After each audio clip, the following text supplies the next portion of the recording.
अस्सलाम वालेकुम dear students, I am Fakhar Hayat. Dear students, admin officer Lahore high court इसका paper number 3 जो था वो लॉ से रिलेटेड था और उसके 6 एक्ट मैंने कंप्लीट आप लोगों की फैसिलिटी के लिए मैंने आप लोगों को फैसिलिटेट करने के लिए पूरे का पूरा जो सिलेबस था पेपर 3 का वो कम्प्लीटली मैंने फ्री ऑफ कास्ट अवेलेबल कर दिया था। ठीक है, तो अब काफ़ी सारे स्टूडेंट्स ऐसे हैं चूँकि हाई कोर्ट ने इस पेपर में जो एलिजिबिलिटी मांगी थी, उन्होंने एनी ग्रेजुएशन लिख दी है, एनी मास्टर डिग्री। तो उसमें काफ़ी सारे ऐसे स्टूडेंट्स हैं जो कुछ लॉयर्स हैं, कुछ MA English, Urdu, physics, chemistry, bio, medical, तो सारी दुनिया जो है मतलब हर किस्म के कैंडिडेट्स जो हैं उन्होंने अप्लाई किया हुआ है और वो एग्ज़ाम में अपीयर होना चाहते हैं। अब डेली बेसिस पर मुझे राउंड अबाउट 50 से 60 स्टूडेंट्स डेली बेसिस पे कॉल्स करते हैं और सारा दिन यही काम जारी है कि सर लॉ का पेपर जो आपने रेडी करवाया है वो तो हमारा 100% तैयार हो गया है, लेकिन हमें इंग्लिश, उर्दू, जनरल नॉलेज की समझ नहीं आ रही कि इसमें क्या पूछा जा सकता है। चूँकि हाई कोर्ट ने जो सिलेबस दिया है इंग्लिश, उर्दू और जनरल नॉलेज का, उन्होंने जस्ट यही लिखा हुआ है English, Urdu and general knowledge. आगे सिलेबस को फर्दर डिफाइन नहीं किया, एक्सप्लेन नहीं किया कि सपोज दैट इंग्लिश है तो इंग्लिश में क्या आएगा, एसे आएगा, प्रेसी आएगी, कंपोजिशन आएगा, क्या आएगा। ये हाई कोर्ट ने सिलेबस को फर्दर एक्सप्लेन नहीं किया, इसलिए काफ़ी सारे स्टूडेंट्स कन्फ्यूजन का शिकार हैं कि सर हमें समझ नहीं आ रही कि इंग्लिश का सिलेबस तो इतना लेंथी सिलेबस है, उसमें हम कौन सा टॉपिक्स तैयार करें और कौन से टॉपिक्स तैयार ना करें। ठीक है, तो बात तो आपकी बिल्कुल ठीक है, कन्फ्यूजन भी आपकी बनती है। तो इस हवाले से मैं आपको गाइड कर देता हूँ तीनों पेपर्स का। लॉ का तो ऑलरेडी मैं आपको कर चुका हूँ और बाकी जो 3 पेपर हैं इंग्लिश, उर्दू और जनरल नॉलेज, उन तीनों पेपर्स का मैं आपको एक एक्सपेक्टेड व्यू बता देता हूँ, ओवरव्यू कि इस तरह से पूछा जा सकता है।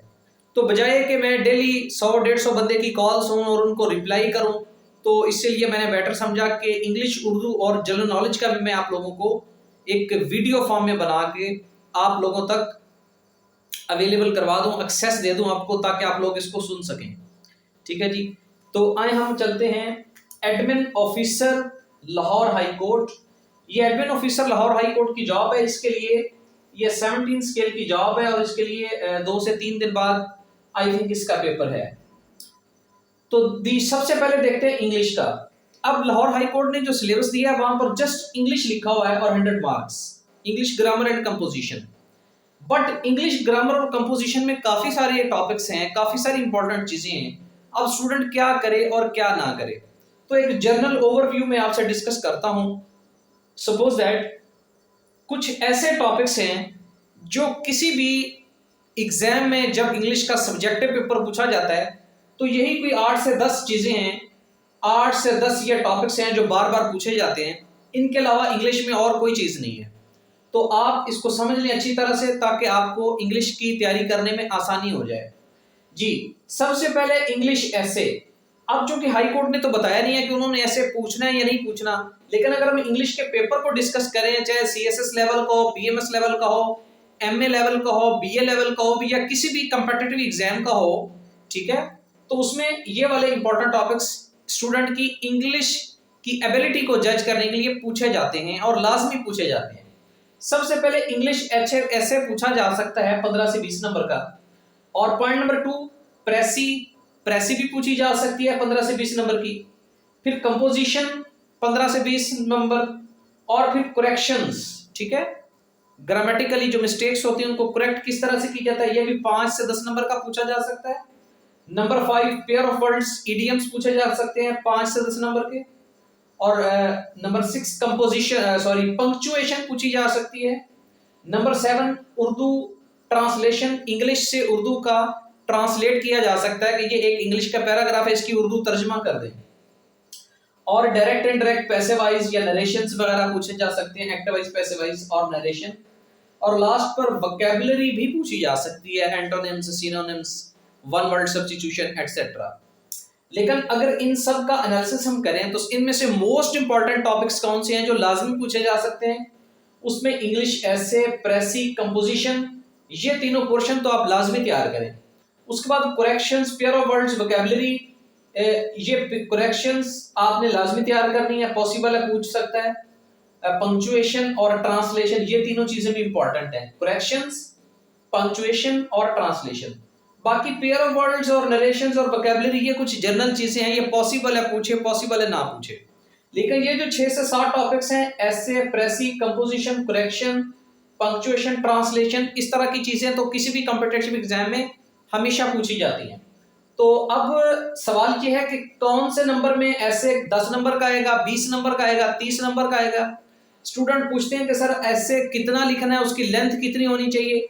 ये आपने पेपर में बैठ के डिसाइड करना है कि ऐसे 10 नंबर का है या 20 नंबर का है या 30 नंबर का है या 50 नंबर का है, उस हिसाब से आपने उसकी लेंथ डिफाइन करनी है। अब सपोज दैट 15 से 20 नंबर का है तो 3 से 4 पेजेस काफी हैं। 30 नंबर का आता है तो 5 से 6 पेजेस लिखने पड़ेंगे, और 50 नंबर का आता है तो आपको कम से कम 8 से 10 पेजेस लिखने पड़ेंगे वर्ल्ड के हिसाब से। तो अब स्टूडेंट्स फर्दर पूछ रहे हैं कि जी इंग्लिश की फिर हम किस बुक से तैयारी करें। तो कोई भी बुक जो आपके पास पड़ी है, English grammar and composition BA level की बुक, जिस तरह से अब जो साउथ पंजाब के लोग हैं, BZU में ट्रेंड इंग्लिश चलती है, ट्रेंड एक किताब का नाम है, ट्रेंड इंग्लिश ग्रामर। और जो लाहौर वाली साइड से हैं वहां पर एक फेमस बुक चलती है जी बीए लेवल की English grammar and composition by professor Aftab Ahmad की, ठीक है। तो बेसिकली मटेरियल तो सारा सेम है, बुक्स मैटर नहीं करती। आप कोई भी बीए की ग्रेजुएशन लेवल की किताब ले लें और उसमें से इंग्लिश ग्रामर और कंपोजिशन में से ये सारी चीजें एक दफा रिव्यू कर लें। ये चीजें आपके लिए न्यू नहीं है, आपने मैट्रिक, एफए, बीए में ऑलरेडी ये सारा कुछ पढ़ रखा है, इंग्लिश का पेपर आपने दे रखा है, इसलिए ये चीजें आपके लिए न्यू नहीं है। लेकिन आपको एक दफा इनको दोबारा रिवाइज करने की जरूरत है, ठीक है जी। अब चलते हैं उर्दू की तरफ। तो उर्दू भी सेम इंग्लिश की तरह है, ठीक है, जिसमें इशार की तशरीह पूछी जा सकती है 15 से 20 नंबर की, और तलखीस पूछी जा सकती है, पैराग्राफ होगा लॉन्ग, उसको समराइज करेंगे जिस तरह से प्रेसी है। और उर्दू ऐसे पूछा जा सकता है 15 से 20 नंबर का।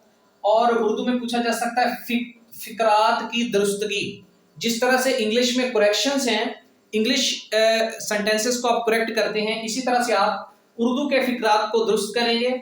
और ट्रांसलेशन पूछी जा सकती है, इंग्लिश का कोई पैराग्राफ दिया जा सकता है और उसको आपने उर्दू तर्जमा करना होगा, जिस तरह से इधर उर्दू का दिया होगा तो इंग्लिश में करना होगा, इधर इंग्लिश दिया होगा तो उर्दू में करना होगा। उसके अलावा कोई दरखास्त, खत, रसीद वगैरह कुछ जनरल चीजें 8 से 10 नंबर का पूछा जा सकता है।